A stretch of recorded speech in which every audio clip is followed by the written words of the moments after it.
할렐루야. 여러분 사랑합니다. 사랑합니다. 팔복에 대한 말씀을 나누고 있습니다. 지난 시간에는 첫 번째 복, 심령이 가난한 자의 복에 대한 말씀을 나누었습니다. 오늘은 두 번째 복, 애통하는 자의 복입니다.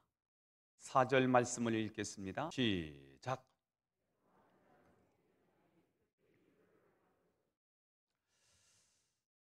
우리가 상식적으로 알기에는 애통하는 자는 불행한 자입니다. 우는 자는 불행한 자입니다. 즐거운 자, 웃는 자가 복이 있지, 애통하는 자는, 우는 자는 불행한 자라고 우리는 상식적으로 알고 있습니다. 누가 울지요? 경쟁에서 진 사람이 웁니다. 패한 사람이 울게 되어 있습니다. 세상의 상식이 그렇습니다. 우는 겁니다. 져서 웁니다. 또 밀렸습니다. 그래서 우는 겁니다. 또 떨어졌습니다. 그래서 애통하는 것입니다. 병이 들었는데 고칠 수 있으면 병원에 가서 고침받고 그냥 할렐루야 하면 되는데, 갔는데 못 고친답니다. 그래서 방법이 없기 때문에 우는 것입니다. 예수님을 따라다녔던, 예수님께 몰려왔던 사람들은 세리입니다. 사람들이 손가락질을 하던 세리고요, 창기들이었고요, 죄인들이었습니다. 바리새인들이, 그 당시 종교의 중심이었던 바리새인들이, 서기관들이, 율법학자들이, 저들은 율법을 모르는 것들, 율법을 지킬 수 없는 것들, 천국에 갈 수 없는 것들, 그렇게 단정한 사람들입니다. 저희는 예루살렘에 와서 예배를 드릴 수가 없었습니다. 예배 드릴 수 없는 것들, 제사 드릴 수 없는 것들 하고 무시했던 그들입니다. 그런데 놀라운 사실은 예수님이 너희들이 복이 있다고 선언하셨습니다. 가슴을 치고 우리는 천국 갈 수 없대, 우리는 소망이 없대, 우리는 이 땅에 살아도 삶에 희망이 없대 라고 절망하는 그들에게 예수님이 뭐라고 말씀하십니까? 너희들이 복이 있다 라고 선언하셨습니다. 이것은 당시 상식으로는 파격적인 선언이었습니다. 소망이 없다고 생각했어요. 절망에 사로잡힌 사람이에요. 근데 너희에게 희망이 있다는 거예요. 너희들이 오히려 복이 있다고 선언하셨습니다. 이것은 그 당시 관습이나 유대의 교리로 보면 이것은 완전히 뒤엎는 파격적인 선언이셨습니다. 복음은 무엇입니까? 복음은 역설입니다. 복음은 무엇입니까? 복음은 뒤집기입니다. 소망이 없는데 소망이 있다는 것입니다. 졌는데 너희들에게 승산이 있다고 말하는 것입니다. 죽었는데 다시 살아난다는 것입니다. 이게 복음인 것입니다. 오늘 예수 안에서 여러분들에게 진정한 복음이 일어나게 되기를 축원합니다. 오늘 애통하는 자는 복이 있나니, 애통하는 자의 복에 대한 두 가지 말씀을 드리려고 합니다. 첫 번째입니다.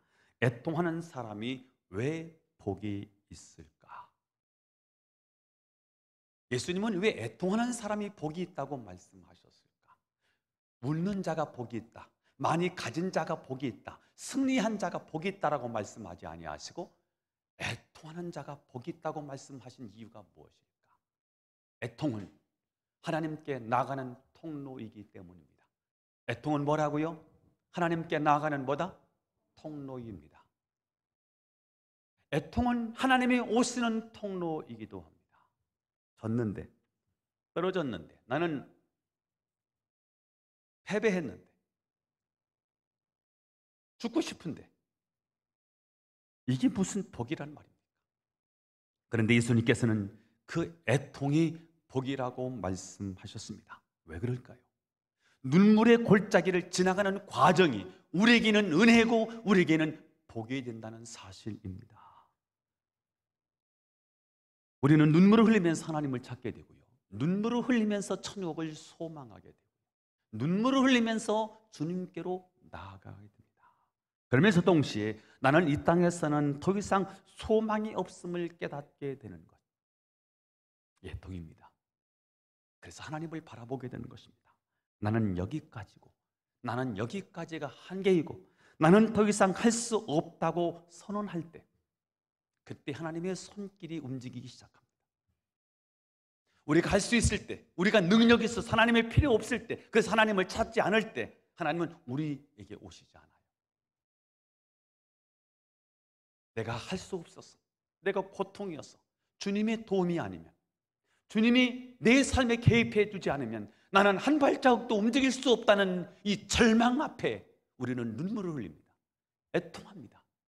그때 하나님이 그 애통의 통로를 통해서 오시는 거예요. 우리를 만지시는 거예요. 우리를 회복시키는 거예요. 우리를 위로해 주시는 것입니다.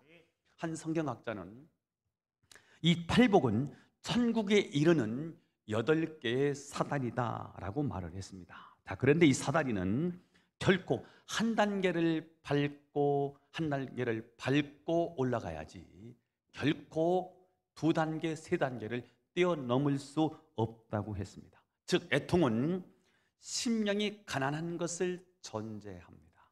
심령이 가난하지 않으면 애통할 수 없습니다. 심령이 가난하다는 말은 내 힘으로는 아무것도 할 수 없다는 사실을 깨닫고 철저하게 낮아지는 마음. 나는 아무것도 아니고 나는 자랑할 것이 없는 그저 하나님 앞에 죄인이라는 사실을 깨닫는 것, 이것을 우리는 지난 시간에 푸토코스다라고 말씀을 드렸습니다. 자, 그러나 애통은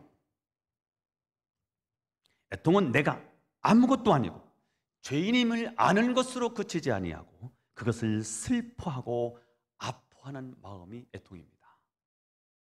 원어로 애통은 벤푼테스인데요, 그냥 운다는 말이 아니고 슬픔 중에서도 가장 강력한 고통을 동반한 슬픔을 말할 때 벤푼테스다라고 말합니다. 예를 들면 자식이 죽었어요. 어떨까요? 가슴이 찢어지죠. 그 소식을 듣자마자 그냥 오열을 하죠.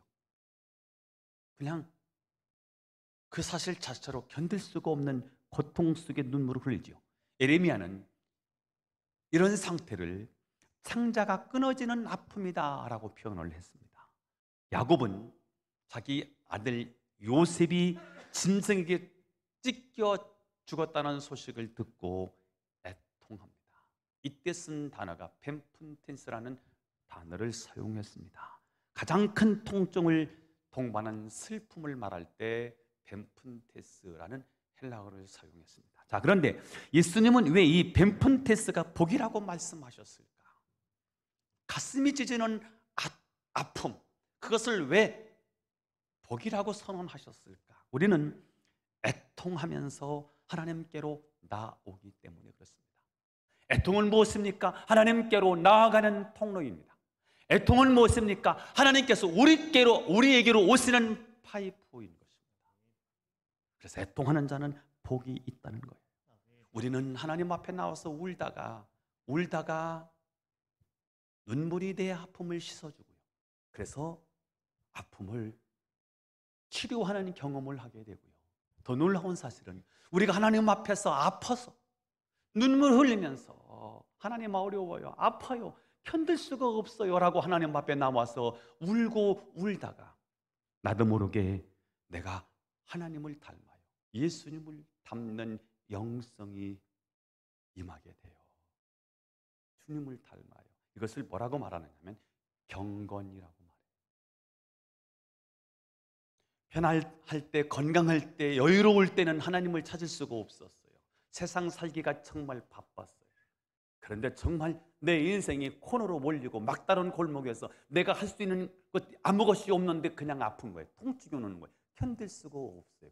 그래서 눈을 들어서 하나님을 향하여 하나님 아파요, 고통스러워요, 견딜 수가 없어요, 하나님의 자비가 필요해요, 하나님 내 인생에 긍휼을 베풀어 주세요, 하나님 제발요 도와주세요. 이렇게 울다가 나도 모르게 주님을 닮아요. 주님의 인격을 닮아요. 거룩해지는 거예요. 이것을 경건이라고 말합니다. 여러분, 경건이 무엇입니까? 경건은 능력입니다. 세상을 이길 수 있는 능력이 무엇입니까? 경건입니다. 하나님의 능력이 우리 가운데 오는 힘, 그것을 우리는 경건이라고 말합니다. 무엇으로 세상을 변화시킬 수 있을까요? 세상을 어떻게 하면 바꿀 수 있을까요? 우리 힘이 아니고요, 경건의 능력이더라고요.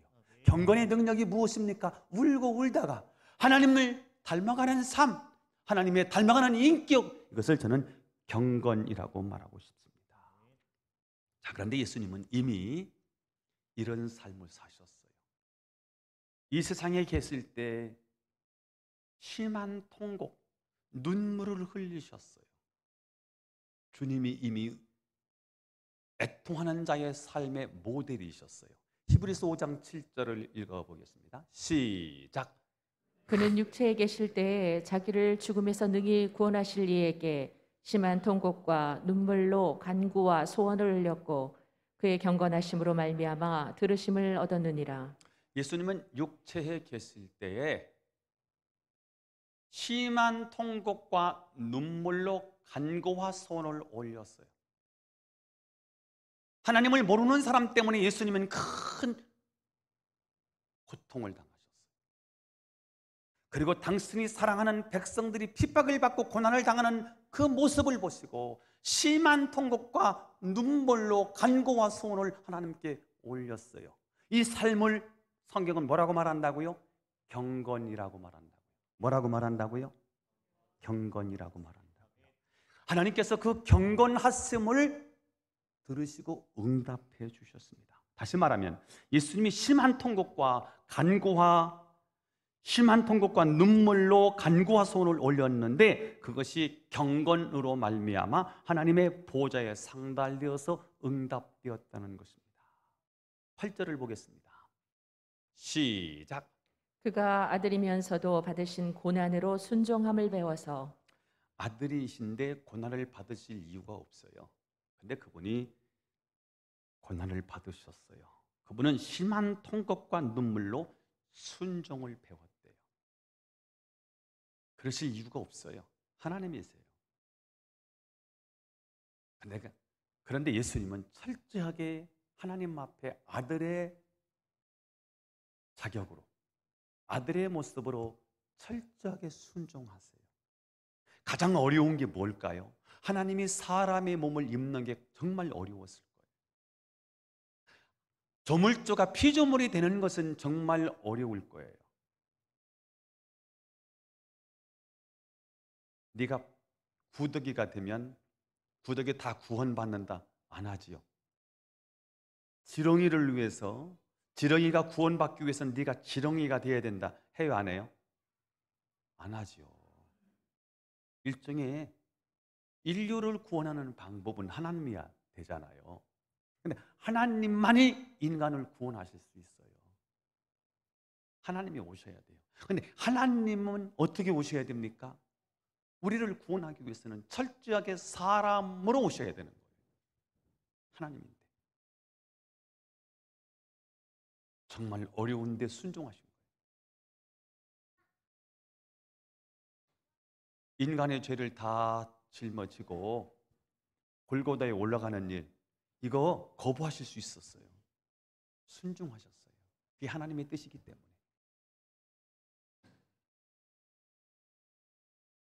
순종을 배웠어요. 그러실 이유가 없는데, 그러실 필요가 없는데 그분이 그렇게 하셨다는 거예요. 그분은 심한 통곡과 눈물로 순종을 배웠습니다. 우리들도 주님처럼 온전히 순종하기 위해서는 때로는 눈물과 통곡이 필요하다는 거죠. 9절을 읽어보겠어요. 시작. 온전하게 되셨은즉 자기에게 순종하는 모든 자에게 영원한 구원의 근원이 되시고. 자, 예수님은 순종을 배워서 어떻게 한 거예요? 온전케 되었어요. 구원을 이루셨다는 거예요. 구원을 완성하신 거예요. 자, 예수님은 순종하는 모든 자에게 영원한 구원의 근원이 되셨다고 말씀했어요. 구원이 완성된 거예요. 영원한 구원이 이루어진 거예요. 그분이 예수님이세요. 그분이 그렇게 사셨어요. 애통할 이유가 없어요. 애통하셨어요. 왜요? 하나님 모르는 사람 때문에. 하나님을 알고 있는 우리 하나님의 백성들 때문에 심한 통곡과 눈물, 간구와 소원을 하나님께 올려드린 거예요. 그게 뭐라고요? 경건이라고요. 근데 그 경건은 하나님이 받으셨어요. 그분은 죽으실 이유가 없어요. 애통할 이유가 없어요. 그런데 순종을 배웠어요. 그게 결국 순종인 거예요. 그래서 이루어낸 게 뭐예요? 구원을 이루어내셨어요.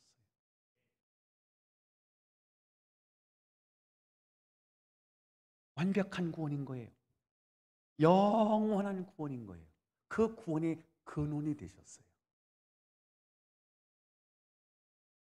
그분이 예수 그리스도라고요. 자, 10절을 보세요. 10절 시작. 하나님께 멜기세덱의 반차를 따른 대제사장이라 칭함을 받으셨느니라. 지금까지 제사장은 레위 지파, 레위 계열이었어요. 레위 반차를 통해서 오세요. 24개의 조직이 있어서요. 24개의 반차를 만들어 놓고 제비를 뽑아서 제사에 집리하는 방식으로 구약에 제사를 통해서 용서받고 하나님께로 나아갔어요. 그런데 이건 부분적이에요. 이거는 그림자에 지나잖아요. 이것은 하나의 상징이었던 거예요. 구약은 하나의 예표에 지나지 않았어요. 그런데 실체이신 그분이 누구지요? 예수님이세요. 예수님이 심한 통곡과 눈물과 간구와 소원을 드렸어요. 경건. 그래서 경건한 삶을 사셨어요. 그럴 이유가 없는데 그렇게 사셨어요. 그래서 구원을 이루셨어요. 그분이 누군데요? 그분은 제사장인데 지금까지 제사장과는 다른 멜기세덱의 반차예요. 어디서 왔는지도 몰라요. 하나님의 제사장인 거예요. 영원한 제사장인 거예요. 이거는 땅에서 이루어지는 제사장이 아니에요. 하늘에서 우리 가운데 오신 제사장인 거예요. 그게 멜기세덱의 반차를 쫓아서 오신 제사장, 그분이 누구시라고요? 영원한 제사장이신 저와 여러분의 주님이신 예수 그리스도인 줄로 믿기를 축복합니다. 우리 아픔과 고통을 하나님께 올려드리는 중보자 멜기세덱의 반차를 통해서 이 땅에 오신 대제사장이 계세요. 이제는 우리는 아무리 심한 통곡과 간구를 해도 괜찮아요. 이유는 중보자가 계시기 때문에. 그 중보자는 영원한 제사장이세요. 우리가 눈물로 내 아픔을 아뢰면 대제사장이신 예수님께서 우리를 하나님께로 인도해 가시는 거예요. 여러분, 애통하는 자가 그래서 복이 있어요. 왜냐하면 애통은 하나님께로 나가는 통로이기 때문입니다. 애통하는 자에게 하나님이 임하시기 때문입니다. 저는 여러분 모두가 애통하는 자의 복을 누리게 되기를 주 예수님의 이름으로 축원합니다. 두 번째요. 자, 우리는 애통의 상황을 그러면 어떻게 반응해야 할까? 애통의 상황이 와요. 애통의 상황을 우리는 어떻게 반응해야 할까? 울어야 합니다. 울어야 할 상황에서 울어야 치료가 됩니다. 울어야 될 상황에 우리는 애통해야 복이 많은 거예요. 아무리 애통하는 자가 복이 있다 해도 우리는 애통 자체가 싫습니다. 하나님, 저는 애통하지 않을 거예요. 저는 실패 싫어요. 성공하며 살 거예요. 성공해야지. 나는 실패가 싫어요. 여러분, 이것이 바로 우리의 마음 아닙니까? 그래서 우리는 애통이라는 말만 들어도 애통을 피하고 싶습니다. 이건 내게 주신 게 아니야. 나는 여기에 해당 사항이 없어. 그러면서 이 애통의 상황을 회피하려고 합니다. 그러나 우리 인생은 크든 작든 다 아픔이 있습니다. 애통이 있습니다. 아무리 괜찮아 보여도요, 그 안에는 다 좌절이 있고요, 절망이 있습니다. 문제는 우리는 내게 다가온 고통을 어떻게 반응하느냐 하는 것입니다. 단계가 있습니다. 애통의 상황, 고통의 상황, 견딜 수 없는, 내 힘으로 헤쳐나갈 수 없는 고난의 현장에 내게 다가올 때 첫 번째 반응은요, 부인입니다. 그럴 리가 없어. 나에게 이런 일이 닥칠 리가 없어. 아니야, 잘못됐을 거야. 병원에 갔는데 암이래요. 그런데 너무 많이 진행이 됐대. 첫 번째 나타나는 현상이 뭐예요? 첫 번째 우리에게 나타나는 반응은 뭐예요? 부인입니다. 아니에요. 아닐 거야. 아닐 거야. 아니야. 그럴 리가 없어. 내가 다른 사람은 몰라도 내가 나는 아닐 거야. 그래서 다른 병원에 가요. 그래서 또 검사를 또 해보는 거예요. 첫 번째 단계는 부인의 단계입니다. 그 다음에는 분노입니다. 화가 납니다. 왜 나에게 이런 일이? 하고 많은 사람들 중에 하필이면 왜 나야? 왜 나야? 하면서 하나님을 향해서 화를 내고 원망하기 시작하는 거죠. 그러다가 도피하게 됩니다. 다 필요 없어. 그리고 숨어버립니다. 사람을 만나기 싫어합니다. 그리고 마침내 수용의 단계에 이르게 됩니다. 그런데 여러분, 우리는 이 과정이 필요 없다고 생각합니다.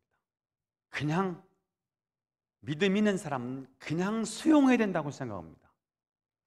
그런데 이 과정이 여러분 매우 자연스러운 과정이라는 사실을 아실 필요가 있습니다. 주님은 이 과정을 뭐라고 말하느냐면 애통이라고 말합니다. 뭐라고 한다고요? 그래서 우리는 이 고통을 만나면, 이 상황을 만나면 부인도 해야 되고요, 화도 내야 되고요, 회피도 해봐야 되고요. 그렇게 하다가 안 되는구나, 안 되는구나, 피해갈 수 없는 것이구나, 이것은 내가 같이 살아야 하는 것이구나 하는 것을 깨닫고 드디어 마침내 수용의 단계에 이르게 됩니다. 그러기 위해서 필요한 것이 뭐냐 하면 애통하는 거예요. 눈물을 흘리는 거예요. 이게 애들은 잘 되거든요. 어른이 잘 안 돼요. 예를 들면 넘어졌어요. 길을 가다가 넘어졌어요. 그러면 반응을 해야 되는데요. 어른들은 거의 눈치를 봅니다. 눈치를 보고 사람들이 없나 하고 그쳐서 털고 일어납니다. 애들은 어떻습니까? 엄마와 함께 어린아이가 이렇게 손을 잡고 가다가 애가 엄마를 잠깐 뿌리치고 가다가 넘어져요. 그러면 가장 먼저 뭐 하죠, 애가? 어? 울죠. 넘어져서 울죠. 울면서 뭐 해요? 빨리 오라 이거지. 엄마 빨리 오라 이거지. 그리고 막 우는 거예요. 엄마가 다가가면 화를 냅니다. 지가 놓고서. 왜 꼭 잡지 않았냐고. 꼭 잡지 않았냐고. 엄마를 향해서 막 원망하고 화를 냅니다. 그때 엄마가 뭐래요? 엄마가 미안해. 미안해. 그러면 이 아이가요, 눈물을 뚝 치고요.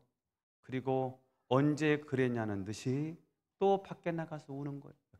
밖에 나가서 노는 거예요. 애들은 너무너무 잘하지요. 아프면 아프다고 하고요. 섭섭하면 섭섭하다고 하고요. 울어야 될 때 울어야 돼요. 왜요? 애통하고 나면 금방 풀리거든요. 애들은 우는데 어른들을 잘 울지를 않아요. 그래서 그 고통이 자꾸 안으로 쌓이게 돼요. 애통하면 바보가 될 것 같아서 애통하지 않아요. 애통하면 꼭 저 사람한테 지는 것 같아. 그래서 애통하지 않아요. 애통하면 남들이 비웃을 것 같아서요. 울지를 않아요. 그래서 아무렇지도 않다는 듯이 어떻게든 견뎌내는 거예요.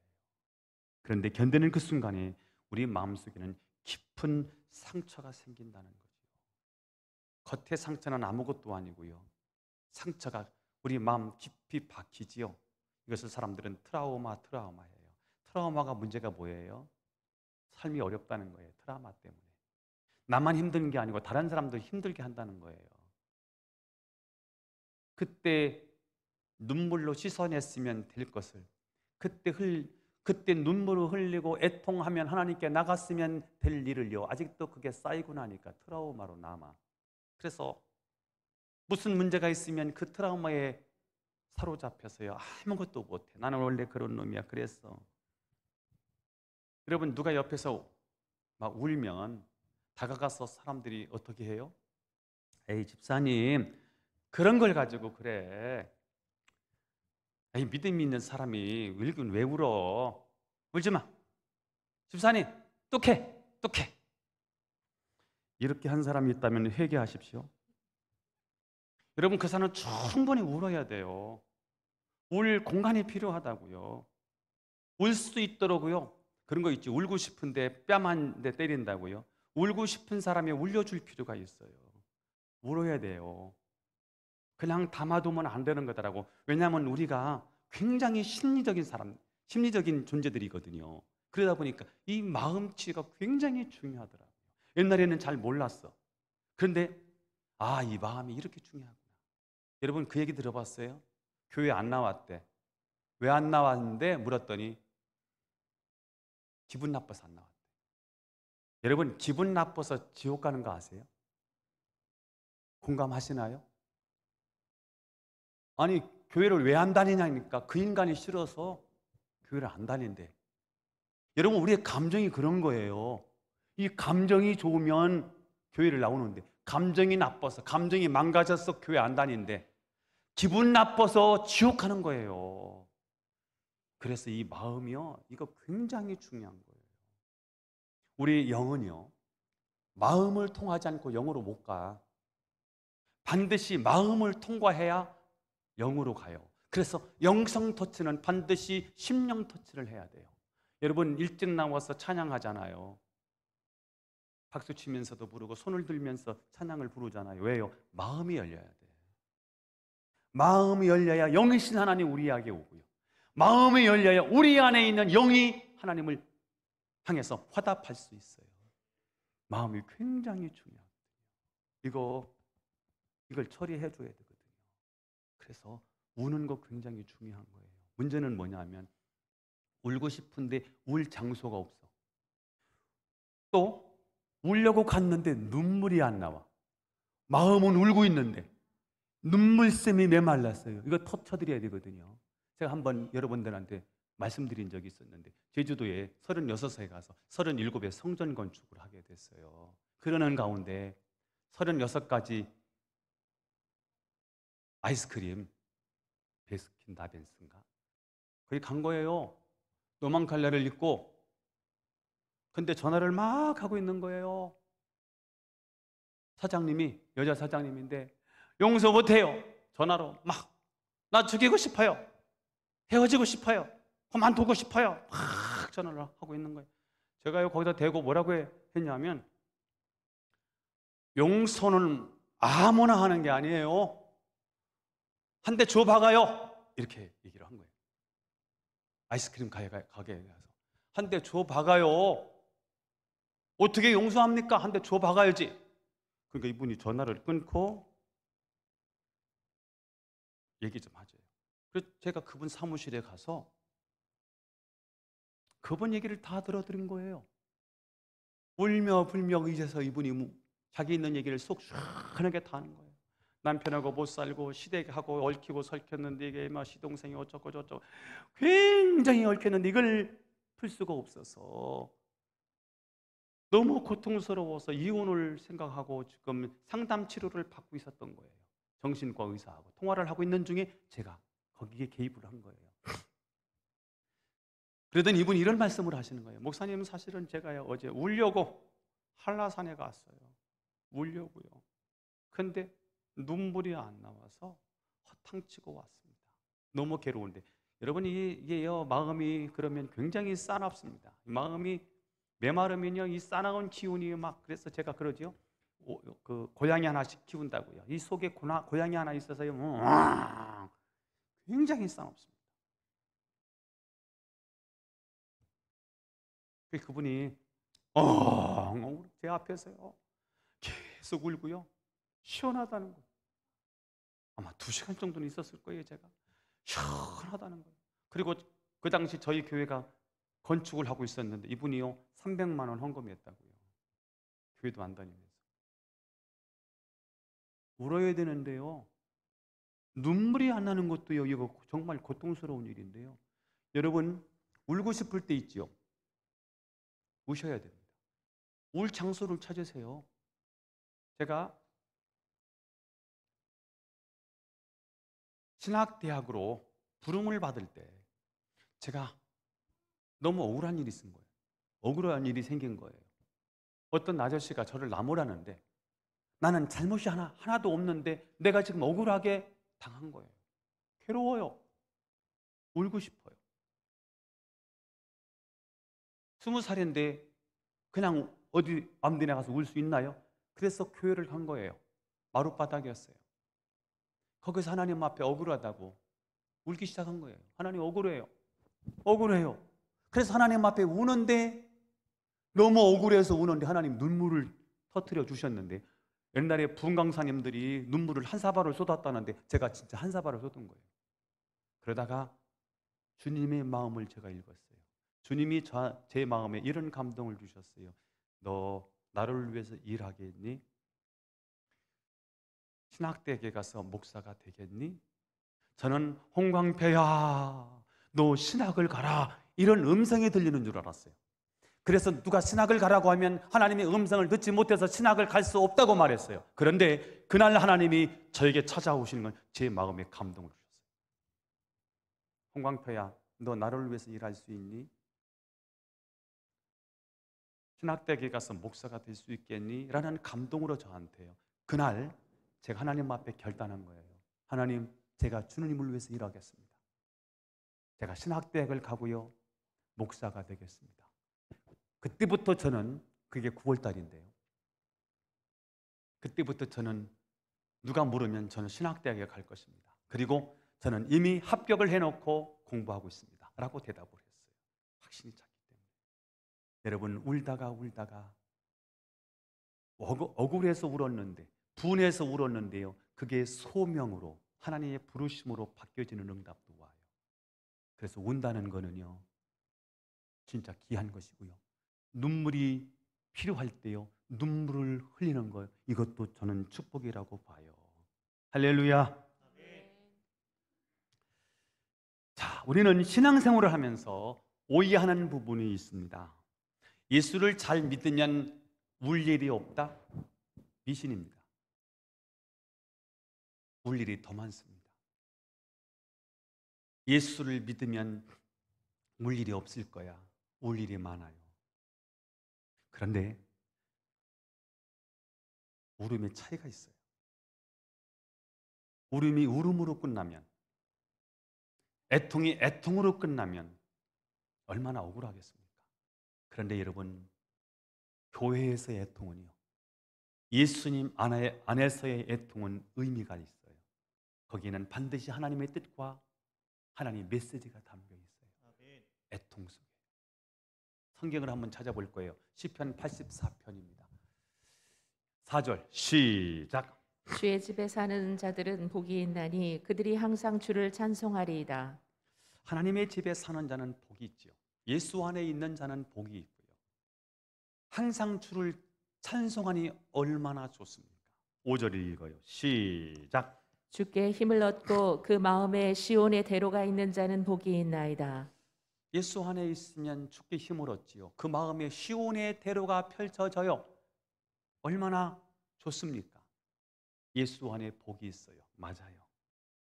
그래서 우리는 예수님을 믿으면 매일 찬송하고 주께 힘을 얻고 시온의 대로가 열리는구나 라고 생각합니다. 여기까지 전반전입니다. 맞습니다. 그러나 이게 끝이 아니에요. 그 다음 하나님이 후반전을 진행하세요. 그게 6절입니다. 읽어보겠습니다. 시작. 그들이 눈물 골짜기로 지나갈 때 그곳에 많은 샘이 있을 것이며 이른 비가 복을 채워 주나이다. 자, 복 있는 사람은 어디로 지나가지요? 눈물 골짜기로 지나간다는 거예요. 어디로? 얼마나 눈물을 많이 흘리면 눈물 골짜기가 되었을까요? 내가 분명히 하나님의 자녀이고요. 하나님의 집에 사는데 주님께 힘을 얻고 시온의 대로가 있는데 때로는 내 삶이 너무 아프고 눈물이 나고 너무나 슬픈 일이 있더라는 거예요. 왜 그렇게 하실까요? 내가 힘이 있고요. 가진 게 많고요. 여유가 있어서 늘 예수님 안에 있는 대로가 펼쳐져 할렐루야예요. 그러면 하나님 등져요. 하나님이란 이름은 부르지만 하나님이 진짜 내 하나님이 아니에요. 하나님이란 이름을 부르고 그리스도인이라는 타이틀은 가지고 있지만 실제 하나님은 멀어요. 그런데 하나님 우리에게 때로는 아픔과 어려움을 통해서 애통의 현장을 주시잖아요. 그때 눈물을 통해서요 하나님을 찾게 돼요. 멀리 계셨던 하나님이 가까워져요. 그래서 하나님은 때로는 우리로 하여금 진짜 사랑하는 자에게요, 하나님은 자녀이고요 주의 집에 거하는 자이지만 때로는 눈물의 골짜기를 거닐게 해요. 그래서 애통의 마음으로 하나님께 나아가잖아요. 그 다음 단계가 이어져요.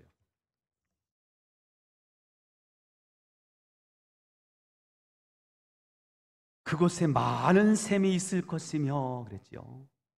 그곳에 많은 샘이 있을 것이며 이른 비가 복을 채워주나이다. 많은 샘이 있어요. 우리가 눈물 골짜기 가운데 은혜의 삶이 터져 나오는 거죠. 그리고 이른 비가 복을 채워주나이다. 눈물이 다가 아니라 땅에서는 샘이 솟네요. 하늘에서는 이른 비가 내립니다. 위아래로 하나님이 복을 주세요. 은혜를 내려주시지요. 왜 이런 복을 주시느냐? 7절에 답이 나와요. 시작. 그들은 힘을 얻고 더 얻어 나아가 시온에서 하나님 앞에 각기 나타나리이다. 힘을 얻고 힘을 더 얻어서 시온에서 하나님 앞에 각기 나타내기 위해서, 우리의 삶이 마침내 하나님이 영광이 되기 위해서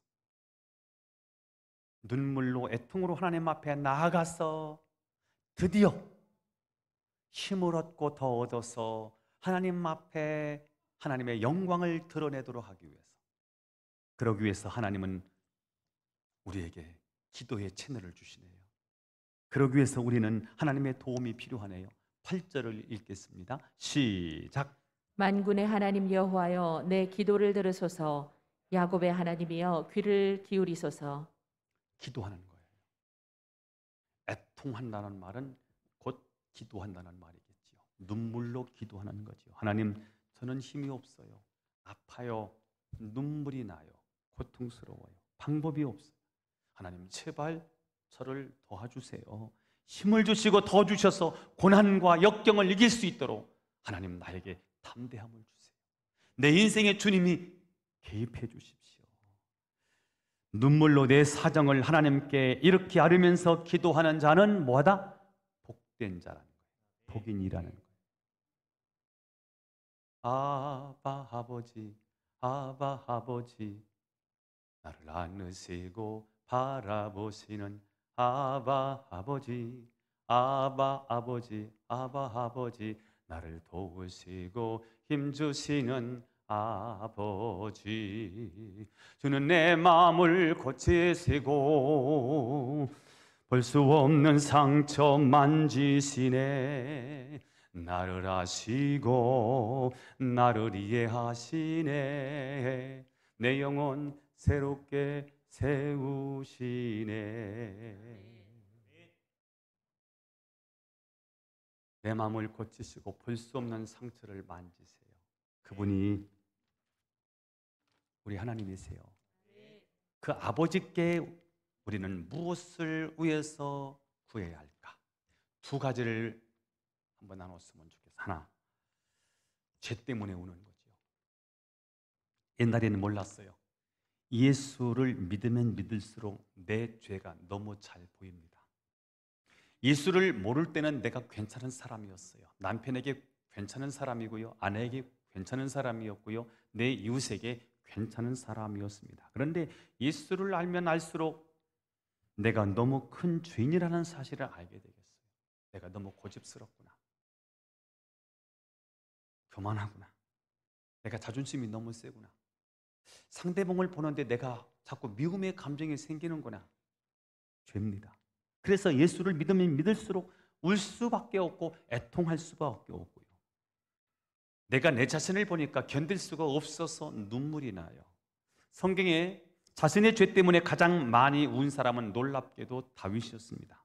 그는 밤마다 눈물로 침상을 적셨다고 얘기했습니다.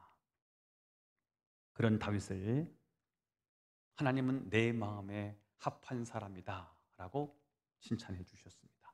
물때에 치유가 일어나지요. 시편 32편 3절 4절을 읽어요. 시작. 내가 입을 열지 아니할 때 종일 신음함으로 내 뼈가 쇠하였도다. 주의 손이 주야로 나를 누르시오니 내 진액이 빠져서 여름 가뭄에 마름같이 되었나이다. 옛날엔 몰랐는데 진짜 하나님을 깊이 알고 나니까 된 거예요.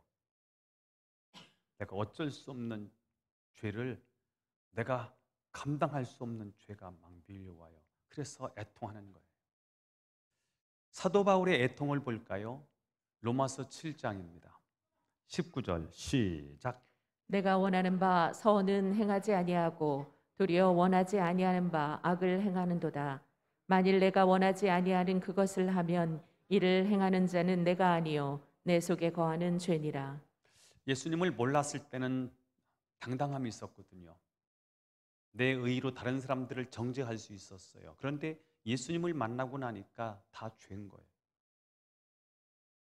바르게 살려고 하는데 안 되는 거예요. 똑바로 쓰려고 하는데요, 장애를 가진 분들이 똑바로 보고 싶어요. 똑바로 보고 싶은데요, 장애를 가지고 있는 거예요. 똑바로 걷고 싶은데 끼우뚱하기 싫은데 장애를 가지고 있는 거예요. 우리가 그런 거예요. 똑바로 쓰고 싶은데 죄의 장애를 가지고 있는 거예요. 똑바로 걷고 싶은데 안 되는 거예요. 바울이 몸부림쳤어요. 안 되는구나. 그래서 절망이지요. 24절이지요. 이렇게 돼 있죠. 시작. 오호라 나는 곤고한 사람이로다. 이 사망의 몸에서 누가 나를 건져내랴. 절망이에요. 그래서 나는 이제 망했다. 나는 이제 끝났다. 이 사망의 몸에서 누가 나를 건져내랴. 그러고 보니까 주님이 보이는 거예요.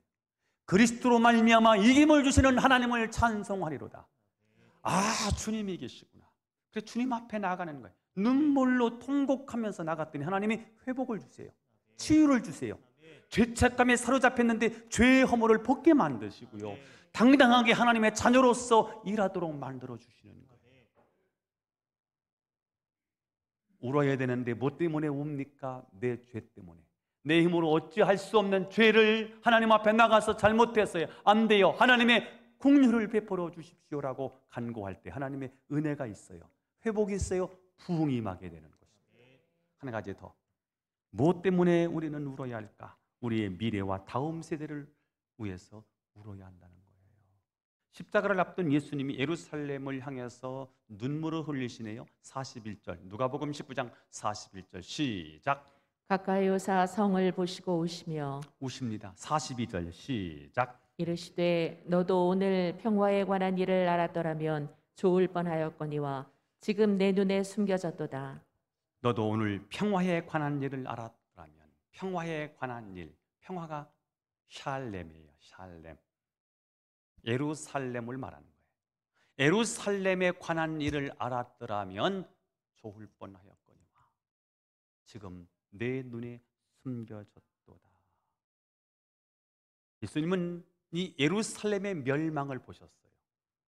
앞으로 3, 40년 후에는 로마의 타이투스 장군에 의해서 이 성이 무너질 것을 보셨어요. 그래서 예수님은 민족의 미래를 보시고 눈물을 흘리셨습니다. 여러분, 예수님처럼 우리도 이런 눈물이 필요해요. 지옥으로 가는 사랑하는 자녀들 보시며 우셔야 합니다. 지옥으로 치닫고 있는 내 이웃을, 내 친지를 바라보면서 사실은 우셔야 합니다. 자꾸만 무너져가고 있는 이 조국교회의 현실을 바라보면서 우리는 눈물을 흘려야 합니다. 만몬신 앞에, 물질신 앞에 무릎을 꿇는 내 사랑하는 자녀들의 미래를 보고 우리는 울어야 합니다. 하나님, 이들에게 은혜를 내려주십시오. 불쌍히 여겨주십시오. 세상 쾌락과 향락을 향해 달려가고 있는 이 젊은이들을 주여 불쌍히 여겨주옵소서. 죽는 줄도 모르고 불꽃을 향하여 달려가는 불나방처럼 세상을 향해 달려가고 있는 내 사랑하는 자녀들, 내 이웃들, 내 피부치들, 이들을 바라보면서 우리는 애통해야 합니다. 눈물을 흘려야 합니다. 예수님은 십자가를 지고 골고다로 올라가실 때 울면서 따라오는 여인들에게 이렇게 말씀하셨습니다. 여인들아, 나를 위해서 울지 말고 너희와 너희의 자녀들을 위해서 울어. 이렇게 말씀하셨습니다. 내가 끔찍한 채찍을 맞고 고통당하는 모습이 불쌍해서 울지 말고 너희와 너희의 자녀의 미래를 위해서 울어라. 이렇게 말씀을 하신 것입니다.